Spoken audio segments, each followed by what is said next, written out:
Glória a Deus.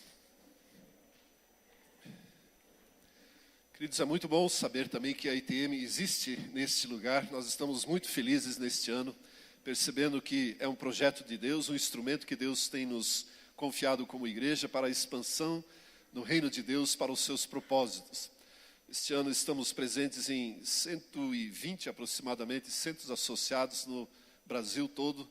Desde Não Me Toque no Rio Grande do Sul, que você nunca imaginou que poderia haver uma cidade com esse nome, até Ariquemes em Rondônia, passando por os mais diversos estados do país. E mais de 3 mil alunos têm sido alcançados por esse instrumento da parte do nosso Deus, que cremos ser transformador, revelador. Eu não posso, sou suspeito em falar que é uma boa escola, não quero dizer e afirmar que é a melhor escola, mas que certamente é uma boa escola e que muda a sua vida. Se você perdeu a chance este ano, não perca para a próxima oportunidade. Eu não sei se aqui haverá matrículas para o semestre, mas não perca esta oportunidade, esta chance de ser ministrado e ensinado pelo nosso Deus. E assim, te preparar para cumprir a obra e cumprir perfeitamente a obra que Deus tem te confiado. Glória a Deus por isso. Queridos, eu quero compartilhar, na verdade, um pensamento que Deus tem impresso no meu espírito, no meu coração. E quero começar um texto que nós encontramos na primeira epístola de Pedro, capítulo 1, versículo 13. Primeira carta de Pedro, capítulo 1, versículo 13. Diz assim a palavra do nosso Deus: por isso, cingindo o vosso entendimento, sede sóbrios, e esperai inteiramente na graça que vos está sendo trazida na revelação de Jesus Cristo. Por isso, cingindo o vosso entendimento, ou em outra versão, estando com a mente preparada, sede sóbrios e esperai inteiramente, completamente, perfeitamente na graça que vos está sendo revelada, trazida na revelação de Jesus Cristo. Pedro está, na verdade, ou por isso deste versículo, ou portanto, que você lê talvez na sua versão, está imediatamente relacionado aos versículos anteriores, nos quais ele fala sobre a forma de Deus manifestar a salvação e de como anunciou esta salvação aos profetas. E os profetas indagando quando se daria a manifestação da glória, do poder de Deus, para trazer uma nova vida, a eternidade mais disponível, a eles foi dito que não era para a geração, não era para a sua geração, mas para a que viria mais tarde. E Pedro se inclui nesta geração e se diz um homem privilegiado por poder compartilhar, mediante a unção, a iluminação do Espírito Santo de Deus, aquilo que os profetas anunciaram. E aí ele continua dizendo, portanto, por isso, eu e você precisamos estar com as nossas mentes preparadas para então vivermos com sobriedade, com seriedade, com integridade nestes dias e esperar inteiramente na graça do nosso Deus. Temos sido instruídos de diversas formas, não sei se aqui, mas de forma geral como igreja, sobre o significado, os conceitos da graça, de como ela opera na nossa vida, a graça salvadora, a graça que traz a vida abundante, que nos liberta da escravidão do pecado, que nos liberta de Satanás e seus demônios, e que nos leva, nos impulsiona para dentro do reino de Deus, para vivermos livres, sem nenhuma condenação, sem nenhum peso do pecado, sem nenhuma culpa. Ou seja, imerecidamente recebemos um presente do nosso Deus, a graça, o seu favor. E Pedro diz que esta graça nos é trazida mediante a revelação de Jesus Cristo. Ou seja, existe um meio através da qual essa graça se aproxima de nós. Existe uma maneira pela qual nós podemos conhecer mais e usufruir melhor desta graça. E este caminho Pedro chama de revelação de Jesus Cristo. É mais ou menos como se, por exemplo, neste dia a mamãe recebesse um presente especialíssimo. Mamãe, comece a imaginar se você tivesse recebido hoje dos seus filhos, e talvez até você tenha sido beneficiado com isso, mas um presente que é um robô e que faz todas as tarefas da casa. Absolutamente tudo, desde as mais simples até as mais complexas, faz absolutamente tudo. E com certeza o seu desejo de logo ver como esse robô funciona, faria com que a primeira coisa que procurasse era o botão de liga e desliga. Só que existe um caminho, existe uma forma para usufruir deste presente, desta graça. Tem um manual a ser lido. Porque o robô por si só, ele nada é, se ele não for devidamente programado para executar todas as tarefas e executar todas as suas funções para o qual ele foi fabricado. E este manual é então a revelação de Jesus Cristo. De nada adianta eu e você recebermos a graça do nosso Deus, um presente que Deus nos concede, uma vida abundante, vivermos sem a condenação do pecado, sem nenhuma culpa, sem obrigações para com diante de Deus, estarmos com toda a liberdade, dispostos a enfrentarmos ou a presenciarmos ou a estarmos na presença do nosso Deus, recebermos da parte dele. De nada adianta esta graça se nós não soubermos como acioná-la, como apertar e como programar, entre aspas, aqui então a graça.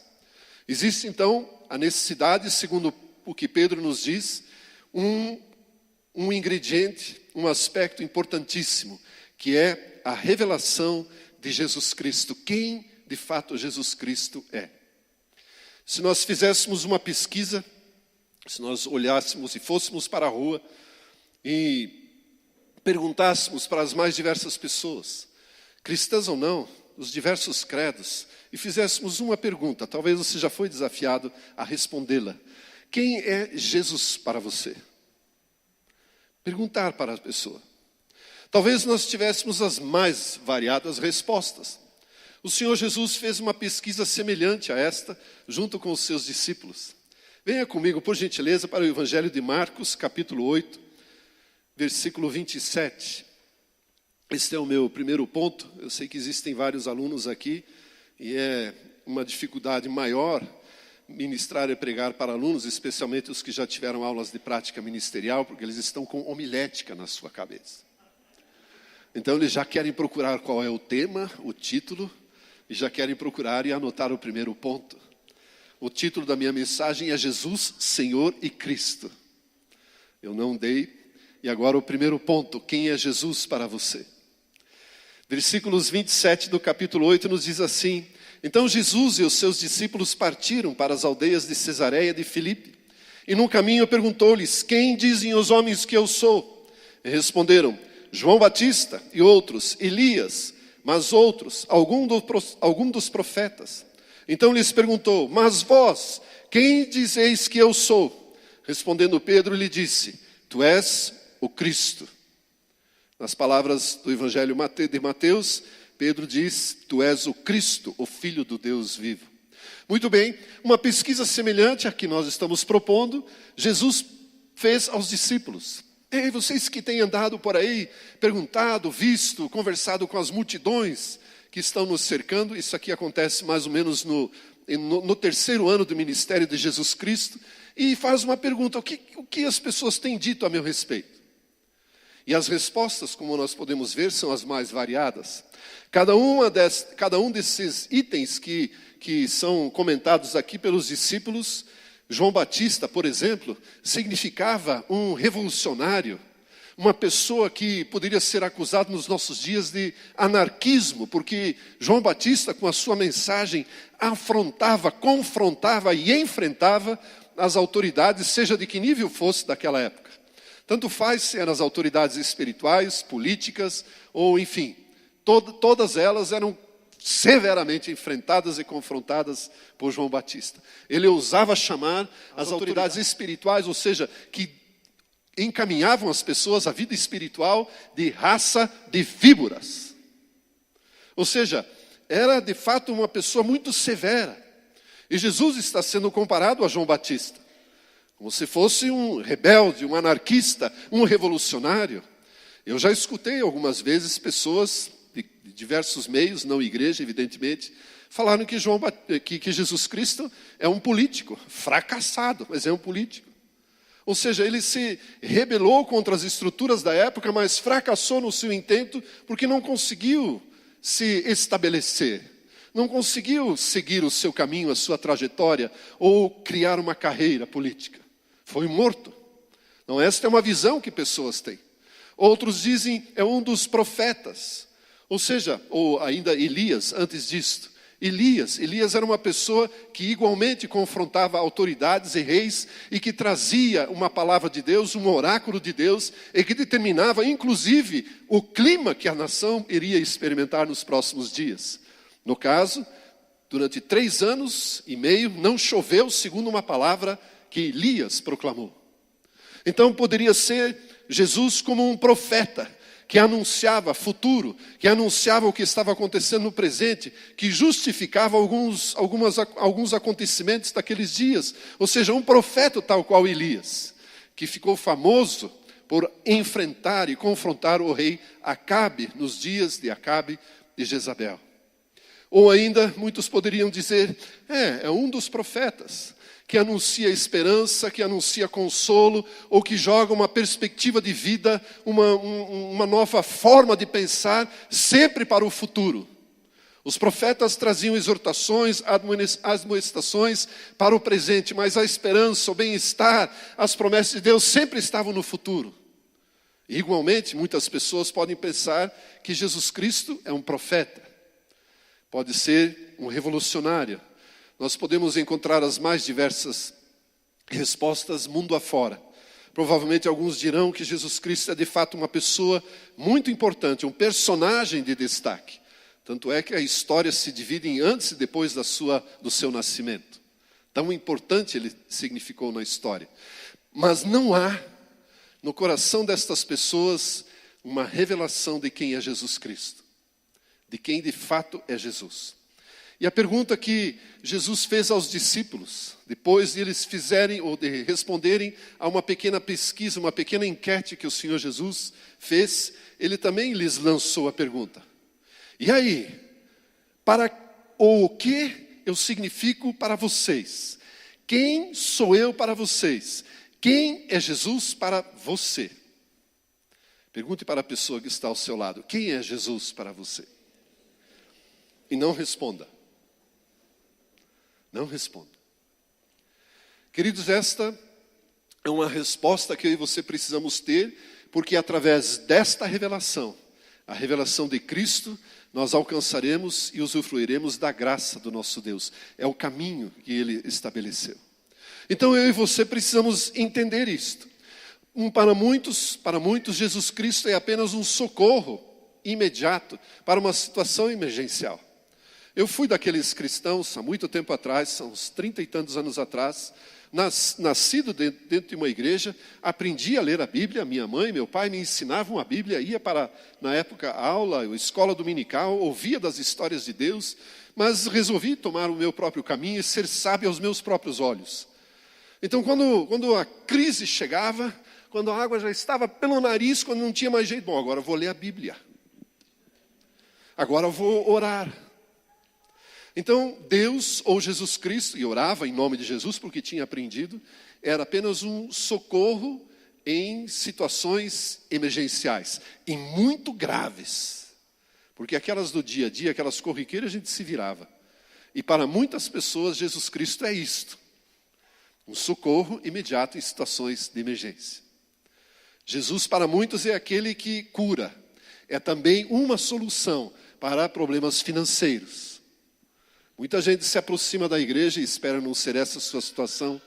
Muita gente vem para a igreja, bom, na Umbanda não deu certo, na Quimbanda não deu, no Espiritismo não deu, no ateísmo não deu, no Senoísmo não deu, então eu vou procurar o cristianismo.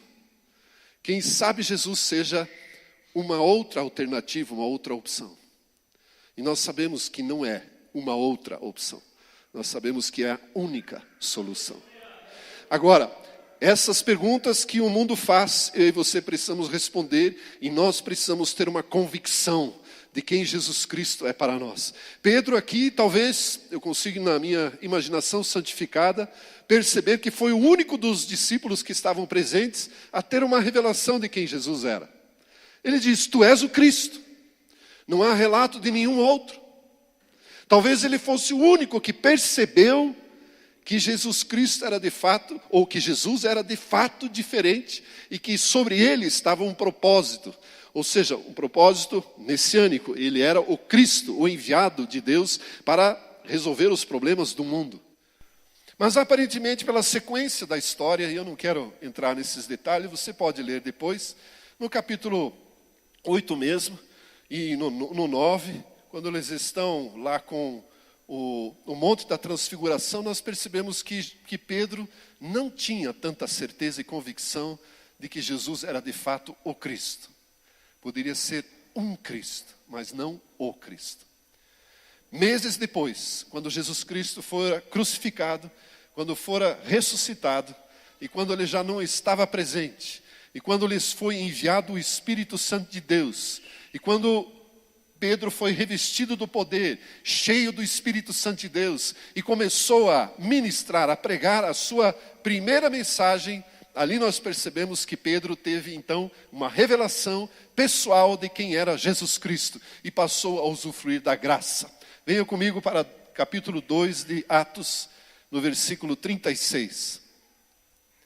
No capítulo 2 é famoso, você conhece isso. É o texto onde nós temos o derramamento do Espírito Santo de Deus.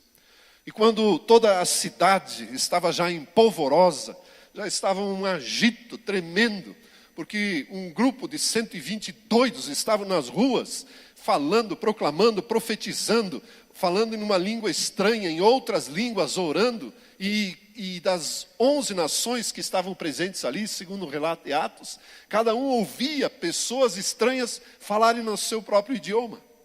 Então, uma loucura aquela cidade lá. E todo mundo queria saber o que era isso, porque aqueles 120 pareciam embriagados, doidos, loucos, pentecostais, aleluiados. E aí Pedro, com toda a sua calma, eu acho que aqui ele já tinha um temperamento um pouco diferente do que no início da sua vida com Jesus, já está mais calmo. Ele então diz, no versículo 14, se levantou e com os 11, erguendo a voz, advertiu-os nesses termos e começa a ministrar. Traz primeiro uma experiência, uma declaração de uma experiência pessoal e depois traz uma mensagem de exortação, de consolo, de desafio para os que estavam ali. O resultado foi que 3.000 se converteram aqui. E no versículo 36 ele faz uma declaração que para mim é a revelação que Pedro teve. E esta revelação de quem é Jesus, eu e você precisamos ter também. E na verdade é sobre isto que eu desejo colocar alguns pensamentos para você.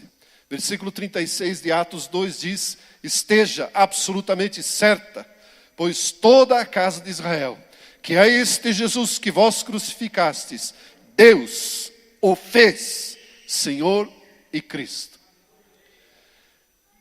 Toda a casa de Israel, preste atenção. Toda a igreja, preste atenção. Todas as pessoas que ouvem essa proclamação, prestem atenção.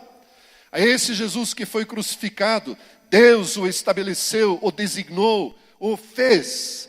Não foi uma votação, uma eleição, uma democracia, e Jesus Cristo se candidatou a Cristo ou a Senhor. Não, foi Deus quem o fez. Senhor e Cristo.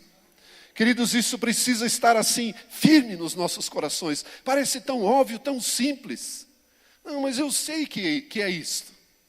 Todas as vezes que nós ouvimos a palavra Cristo, eu escutei hoje várias vezes textos que foram citados aqui. Não há nenhuma condenação para aqueles que estão em Cristo. Esse Cristo não é apenas o nome de Jesus Cristo ou o sobrenome, é aquilo para o qual ele foi enviado. Foi isto que ele foi feito por Deus. Deus o fez, Senhor e Cristo.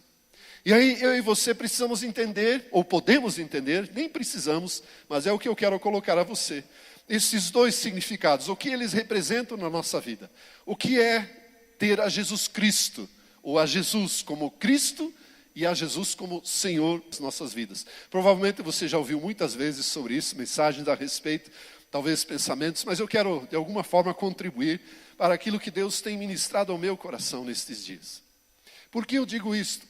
Em prosa e verso nós cantamos e declaramos: Jesus, Tu é a razão da minha existência. Jesus, eu pertenço ao Senhor, governa a minha vida. E diversas declarações. Você percebeu nos cânticos de hoje ou nem percebeu?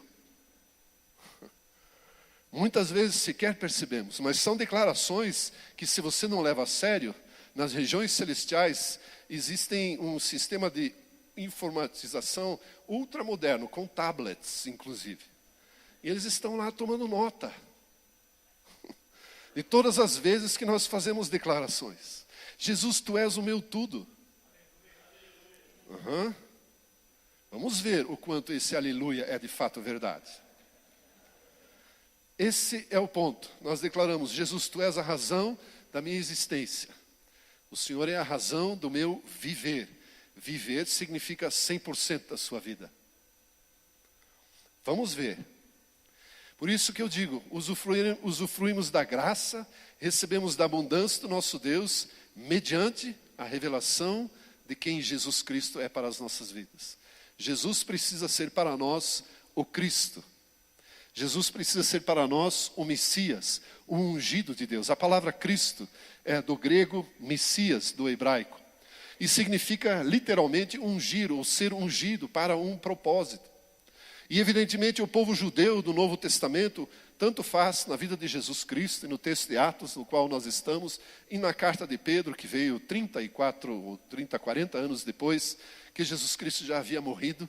A palavra Cristo tinha para a mente judaica, para a cultura judaica, um significado muito importante.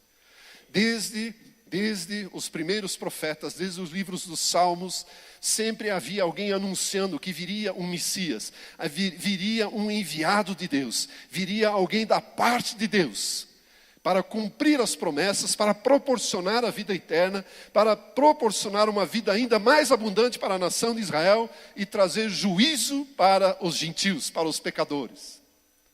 Ou seja, havia um entendimento de que Israel era a única nação que seria privilegiada com o favor e o cumprimento das promessas de Deus. Então, todos os profetas, praticamente todos eles, anunciam de alguma forma a vinda do Messias. E basicamente o Messias viria de 3 formas: como um profeta, como um rei e como um sacerdote, que eram as 3 funções principais, as 3 funções hierárquicas principais da nação de Israel. E nos dias do Novo Testamento, a população toda estava vivendo debaixo de uma severa opressão do Império Romano, que lhes dava liberdade de vida, mas que lhe cobrava pesados impostos, e não permitia que todos os aspectos da sua cultura, da sua vida social, a liberdade política, pudesse ser vivida na sua abundância. Então o povo estava sendo tolhido da sua liberdade. Não viviam como queriam, não viviam como desejavam viver. Então, quando vinha alguém anunciando que o Messias estava chegando, imediatamente o primeiro pensamento era de que o Messias os viria libertar da opressão do Império Romano.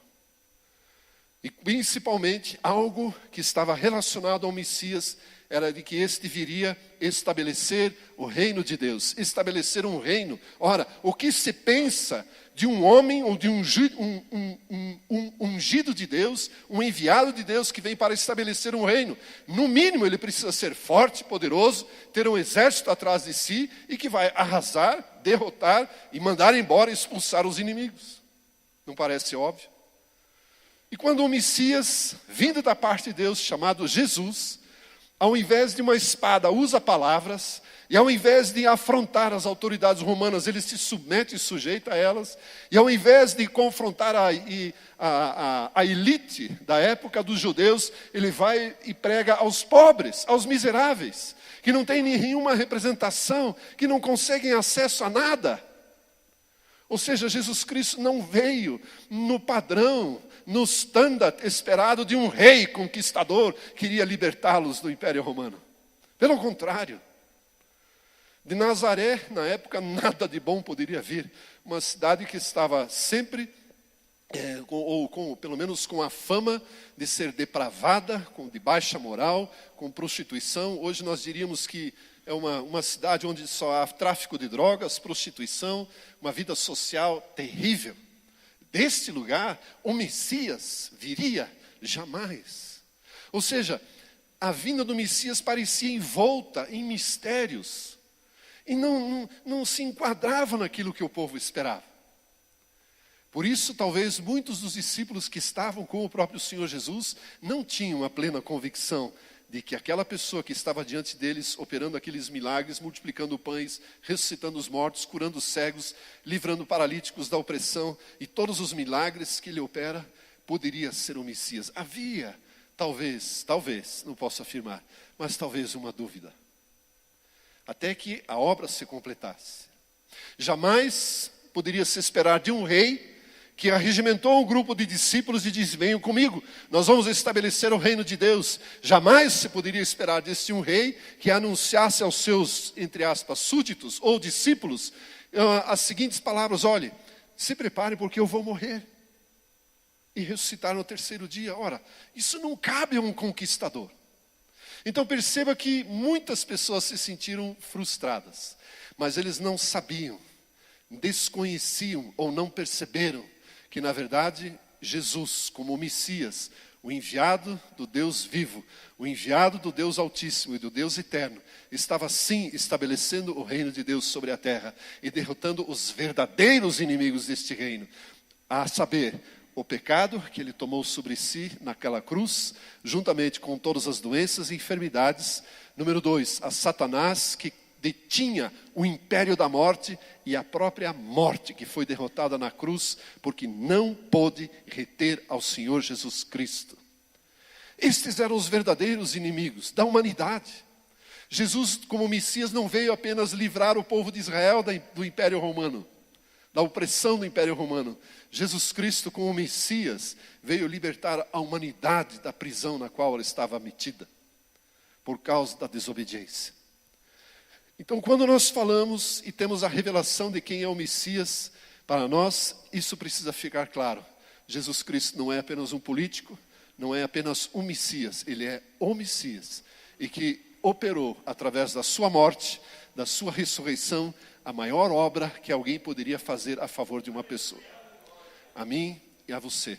O seu pecado, querido, passado, presente e futuro, foi tomado naquela cruz. A sua enfermidade, que muitas vezes insistimos em carregar, a sua doença, que não lhe pertence, foi carregada na cruz. A morte que lhe estava destinada, o inferno que lhe estava destinado, foi derrotado e Jesus Cristo nos libertou para que de fato sejamos livres e usufruamos da graça, do amor, da fidelidade, da bondade do nosso Deus, por causa de Jesus Cristo, por causa de Jesus como Cristo. Queridos, Jesus não pode ser apenas um socorro nos momentos de angústia. Jesus tem que ser de fato a razão da nossa existência. Jesus Cristo estabeleceu o reino de Deus sobre a terra. Você concorda com isso? Você sabe disso? Jesus é o rei, ele estabeleceu o reino de Deus sobre a terra. Queridos, ele nos tirou de um estado de escravidão no qual nós estávamos e nos colocou num status que jamais poderíamos conquistar, de reis e de sacerdotes. Apocalipse capítulo 1 e Apocalipse 5 nos dizem isto, que Deus comprou para si. Deus comprou para si, através do sangue de Cristo, um reino, uma geração, uma descendência real e sacerdotal. Ou seja, nós não somos qualquer tipo de pessoas, nós fazemos parte da realeza do próprio Deus, do Criador do universo. Não somos apenas pessoas que lutam diariamente contra as suas intrigas, contra os seus embates, contra os seus obstáculos e desafios. Nós somos reis, sacerdotes, comprados pelo sangue de Cristo Jesus e pertencemos a Deus, somos cidadãos de um reino. Não somos cidadãos simplesmente da terra, somos cidadãos celestiais. Deus nos chama de ilustres, em quem está toda a sua alegria, todo o seu prazer. Salmos capítulo 16. Queridos, é um status que nos pertence. Então, quando nós falamos que estamos em Cristo, e que Jesus é o nosso Cristo, se refere a isso. Nós somos súditos, somos partes desta realeza, que Deus em Cristo Jesus veio estabelecer sobre a terra. Imagine se Jesus viesse apenas, entre aspas, libertar Israel do Império Romano. Já seria uma grande obra, com certeza. Mas nós ainda estaríamos nas trevas, como gentios. Provavelmente nem estaríamos aqui. Com certeza não estaríamos aqui, porque a salvação não teria nos alcançado. Mas porque Deus em Cristo, em Jesus como Cristo, decidiu salvar a humanidade, eu e você estamos aqui. usufruindo de um novo status, de uma nova forma de vida, como reis e como sacerdotes. A grande questão é que isso é lindo e maravilhoso. Mas se você olhar um pouco a realeza que existe por aí, se você olhar um pouco as monarquias que existem mundo afora, por exemplo, Inglaterra, Holanda, Dinamarca, Jordânia, etc., onde ainda existe a monarquia, onde vivem reis e rainhas, você vai perceber que eles têm um protocolo severo a ser seguido. Já percebeu? Eles não podem usar qualquer roupa. Eles não podem ir a qualquer lugar. Eles precisam obedecer a determinadas situações. É o que um amigo meu chama de liturgia do cargo. Eles não têm própria ou escolha própria para determinadas situações. Eles vivem de acordo com o status a que foram colocados. Igualmente sacerdotes. Mas isso é um outro assunto, deixamos isso para a ITM, terceiro ano mais precisamente. Agora, para nós aqui, é interessante essa questão de status. Jesus Cristo selecionou ou escolheu 12 discípulos para estarem mais próximos a Ele, aos quais Ele chamou de apóstolos, ou seja, aos quais Ele enviou para de fato pregarem, manifestarem o reino de Deus sobre a terra. E se nós olharmos para esses discípulos, olharmos para a forma de vida, o estilo de vida, o currículo, se eles vivessem o nosso dia e nós pedíssemos um currículo para essa turma, e uma empresa de RH fosse contratada para selecionar discípulos que se tornariam apóstolos, para serem os primeiros a estabelecerem um reino de Deus sobre a terra, jamais eles seriam escolhidos. E não é diferente conosco. Eu tenho comigo que se eu fosse Deus, eu não me escolheria. Eu não tenho o perfil necessário para isso. Eu não tenho as qualificações necessárias. E Jesus poderia ter escolhido qualquer outro grupo de pessoas. Naqueles dias ele era soberano. Ele poderia, para estabelecer o reino de Deus, escolher generais. Buscar nas mais famosas escolas e nas mais renomadas escolas, pessoas com um saber, com um conhecimento da Bíblia e de todo o restante da cultura. Poderia ir mundo afora e escolher pessoas melhores, fazer uma seleção das 12 melhores cabeças. E entre os 12 homens mais fortes. Mas quem ele escolheu? Pescadores como Pedro, um cabeção como João e Tiago, um revolucionário como Simão, um cobrador de impostos como Mateus, um Norberto da vida, um João, Maria, um Gerson, Matias, etc. Como eu e você, pessoas comuns a quem ele quer chamar de discípulos. Então preste atenção no status que Deus nos estabelece, ou que Jesus nos coloca. Eu e você fomos resgatados, somos reis e sacerdotes. Mas como não sabemos viver desta forma, ele diz, vocês precisam ser discípulos, ou seja, aprendizes, precisam frequentar a escola, cujo curso jamais acaba. Sinto muito informá-lo, querido, mas o ensino do Senhor Jesus em nossas vidas, a transformação que o Espírito Santo de Deus vai promover, não tem data para terminar, não tem formatura. É só na glória. E ainda precisa se esforçar para chegar lá, o que também é outro assunto. Agora, isso talvez explique a segunda parte da revelação ou da declaração de Pedro. Você percebeu? Pedro declara em Atos capítulo 2 que a esse Jesus, a quem vós crucificastes, Deus o fez Senhor e Cristo. Já aprendemos um pouco o que significa Cristo. Já aprendemos um pouco o que está implícito, está incluído nessa revelação. Daquilo que Ele fez por nós. Derrotou o pecado, derrotou Satanás, derrotou a morte, e nos coloca na presença de Deus e nos estabelece como reis e sacerdotes para que o reino de Deus seja estabelecido nestes dias. Mas a palavra Senhor pode soar contraditória com esta revelação. Inclusive contrário a este status a qual eu e você pertencemos. Porque se existe um Senhor, existem necessariamente servos ou escravos. Ora, se nós somos reis e sacerdotes, E está certo que precisamos aprender algumas coisas e por isso somos discípulos. Por que então nós precisamos nos colocar debaixo de um senhorio? Para termos Jesus Cristo como Senhor. Você já aprendeu isso. Também canta em prosa e verso. Sabe inclusive o texto da Bíblia de cor? Pois se com a tua boca confessares a Jesus Cristo como Senhor e no seu coração creres que Deus o ressuscitou dentre os mortos, serás salvo. Se com a tua boca confessares a Jesus Cristo como Senhor, isso significa que você estará debaixo da sua autoridade. Isso significa que existe uma pessoa que governa a sua vida e a minha vida. Sim ou não?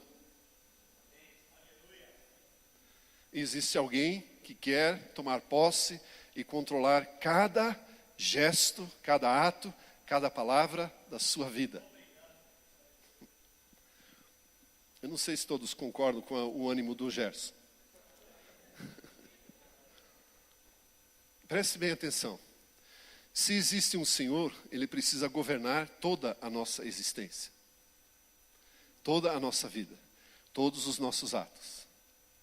E por que Deus fez isto e o estabeleceu como Senhor? Porque eu e você somos demasiadamente fracos. A natureza pecaminosa ainda está presente em nós. E a todo momento nós somos tentados e a todo momento nós podemos praticar ações pecaminosas que por sua vez nos afastam novamente do Deus vivo. E se isto for uma prática constante, se tornará em iniquidade e nós estaremos afastados do propósito de Deus. Eu não quero questionar aqui perda ou não de salvação. Eu quero aqui questionar e sim chamar a atenção para afastar-se do propósito de Deus, daquilo que Deus deseja realizar em nós. Para mim isso é muito claro, Jesus Cristo precisa ser Senhor da minha vida, porque eu sou fraco. A natureza pecaminosa que existe em mim, cedo ou tarde, por mim mesmo, me trairia e me enfraqueceria ainda mais. E eu não realizaria o propósito de Deus na minha vida. Agora, se eu aceito, se eu tomo, confesso a Jesus Cristo como o Senhor da minha vida e permito que Ele governe até os porões da alma, sabe aquelas profundezas, aquelas coisas que você esconde, até do diabo. Quando isso acontecer e Jesus Cristo for total Senhor sobre a sua vida, saiba que Ele poderá te levar à vitória completa e total. Aquelas áreas, ou se existirem áreas que nós, ou que alguma pessoa não deseja revelar a Jesus Cristo, Ele não poderá ser Senhor, Ele não é Senhor da sua vida. Gosto de citar um exemplo, e talvez ilustre isso. De repente você tem na sua casa reunião de grupo familiar. Em algumas casas há necessidade de uma alteração na geografia completa da casa para receber o grupo. Não é assim? Tem que mudar móveis de lugar, tem que fazer isso e aquilo. Aquela sujeira ou aquela bagunça, ou seja lá o que for que costumeiramente fica sobre a mesa, de repente tem que embrulhar no lençol e colocar debaixo da cama. Então, umas coisas assim. Enfim. Então, para receber as pessoas um dia na sua casa, já há necessidade dessa mudança toda aí, não é? Já a comida já não é normal, né? Já faz algo diferente, nem que seja um lanche, mas já algo diferente. Os filhos perguntam, ué, nunca tivemos isso? Né? Imagine você recebendo uma pessoa para ficar hospedada uma semana na sua casa, sem ser a sogra, e nem mãe, mas uma semana na sua casa. Provavelmente a rotina da sua casa também será alterada, não será? Talvez a geografia, o estado não mude tanto, mas provavelmente haverá umas comidas diferentes. Aí sim os filhos vão estranhar. Algo diferente, porque afinal é uma pessoa estranha, diferente, que vai conviver com vocês por uma semana. Se essa pessoa ficar 2, 3 meses, aí então toda essa diferença praticamente, ou todas as alterações necessárias começarão a fazer parte do dia a dia. E essa pessoa pode até ficar à vontade na sua casa já. Já sabe o caminho da geladeira, já sabe onde pegar água, onde está a louça, isso e aquilo. Ou seja, ela já se torna está mais habituada à rotina da casa. Com 3 meses já ninguém se importa de assistir os programas de televisão e tal. Quando fica uma semana, ninguém mais assiste novela, né? Só põe documentários, sabe aquelas programações mais santas assim. Começa a disfarçar. Agora 2, 3 meses, bom, fique aí, assista o que você quiser, ou nós assistimos isso. É assim, não é? Agora imagine o seguinte, se esse hóspede fosse uma pessoa chamada Jesus, e ele não viesse para ficar nenhuma noite, nenhuma semana, nem meses, mas viesse passar a vida na sua casa. E começasse com a liberdade que ele teria de investigar os mais escondidos cantos, dos quartos, as gavetas. De repente abre uma gaveta, ei, que é isso? Que é isso? Que é isso? O que será que ele encontraria? Esta é uma revelação que eu e você precisamos ter. Jesus Cristo precisa governar a nossa vida. A casa é um exemplo, né? A casa é governada pela mulher, a família pelo homem, mas a nossa vida é governada por um homem chamado Jesus Cristo, o Senhor.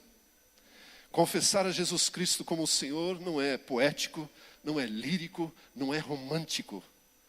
É uma declaração de propósito. Quando eu e você declaramos Jesus Cristo como o Senhor, nós estamos dizendo, Jesus pode governar a minha vida. O Senhor de fato é a razão da minha existência. Eu creio que o Senhor tomou sobre si todos os meus pecados. Eu sei que o Senhor derrotou a morte. Eu sei que Satanás está debaixo dos meus pés. Eu sei que tenho uma vida abundante na vida com o Senhor. Eu sei que através do Senhor eu posso acessar a presença de Deus. Eu sei que tudo que eu pedir em seu nome me será feito. Eu tenho uma autoridade que me foi dada. Eu estabeleço o reino de Deus sobre a terra. Em todo lugar que eu colocar a planta dos meus pés, isto pertence ao reino de Deus. E como representante deste reino, me pertence. E o diabo não tem direito a afrontar, a combater, a se opor contra este reino. Mas isso também significa que ele precisa governar todos os cantos, todos os detalhes da nossa vida, da nossa existência. Se Ele é Senhor, precisa ser Senhor sobre tudo. Se nós nos dedicamos a Ele, servimos a Ele, precisamos ser absolutamente transparentes a Ele. Eu creio que esta é uma revelação que Pedro entendeu. Pedro era uma pessoa severamente intempestiva, nós sabemos disso. Reagia das mais diversas formas. Não, Jesus, eu nunca vou te negar, foi o primeiro. Por outro lado, também foi o primeiro a saltar do barco para andar até Jesus Cristo sobre as águas. Os outros não fizeram. Os outros todos fugiram. Ele mesmo tendo negado a Jesus Cristo ainda estava acompanhando todo o processo do tribunal no momento da sua morte. Um representante talvez de muitos de nós aqui. Mas Pedro entendeu e falou a milhares de pessoas, a este Cristo, a este Jesus, a quem vós crucificastes. Deus o fez Senhor e Cristo. E talvez nós pudéssemos imaginar Pedro falando, eu sei o que significa ser Cristo na minha vida. Eu sei o que significa este homem ser Senhor sobre minha vida. Ele governa os mais secretos antros dos meus sentimentos, da minha alma, do meu espírito. Ele governa toda a minha existência, minha vida familiar, minha vida profissional, minha vida social, eclesiástica, a minha vida sexual, e seja mais o que você estiver pensando. Jesus Cristo governa, Ele é Senhor. Jesus Cristo é o Cristo que nos estabeleceu como reis e sacerdotes. Eu creio que, se nós entendermos isto, eu e você podemos, voltando mais uma vez ao texto de Pedro, preparar a nossa mente, cingir o vosso entendimento. A expressão aqui está relacionada à pessoa que está próxima a sair de casa, ela cinge, ela veste uma roupa que vai debaixo da túnica. Então esse cingimento era um pano que enrolava na cintura e protegia a parte das coxas e parte do dorso. E por cima dela vinha a túnica, e a pessoa estava pronta então para as atividades do dia. Esse mesmo pensamento Pedro coloca aqui. Cingindo o vosso entendimento. Prepare a sua mente. Prepare e mude a sua mentalidade, a sua forma de pensar para o tempo da graça, da abundância de Deus. Prepare a sua mente para usufruir daquilo que Deus deseja realizar através da sua vida. Querido, você é um rei, você é um sacerdote, Você é um discípulo que está debaixo do senhorio de Jesus Cristo, que está debaixo da revelação daquilo que representa o Messias, o Cristo na sua vida. E certamente nós temos muito a realizar. Cada um de nós tem algo para realizar. Alguns poderão pensar, eu tenho um chamado para ficar sentado. Hoje não se pode dizer chamado para ficar sentado no banco porque é cadeira. Então alguns dizem, não, Deus me chamou para ficar sentado na cadeira. Não chamou. Eu tenho certeza, convicção de que isso é uma mentira do diabo. Não tem. Deus jamais faria isso, porque com isso ele anula a obra de Cristo Jesus. Se ele te chamou e te comprou com sangue para ser rei e sacerdote, rei não fica sentado. Sacerdote não fica sentado. E eu posso afirmar com certeza que Deus tem algo a realizar na sua vida. Um propósito eterno para realizar na sua vida. Não precisa ser profeta. É fato verdadeiro na Bíblia. Seja que contribuição for. Mas algo Deus deseja realizar na sua vida. Preste atenção. Preste atenção. Prepare a sua vida. Prepare a sua mente. E haja como rei, como sacerdote, como discípulo. E coloque a sua vida debaixo do senhorio de Jesus Cristo. Amém, queridos? Você recebe esta palavra, recebe esta revelação de quem Jesus Cristo é na sua vida. Amém? Vamos ficar em pé, por favor.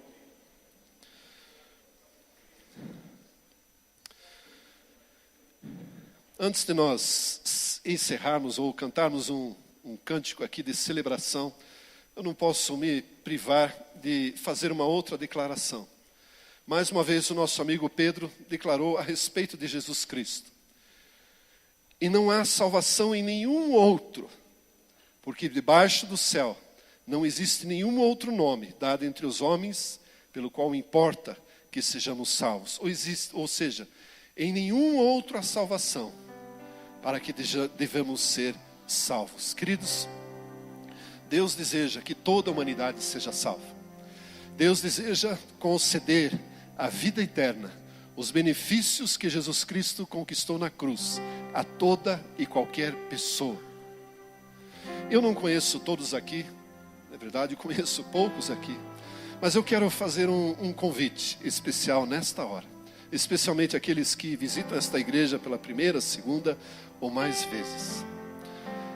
Deus em Cristo Jesus quer te salvar.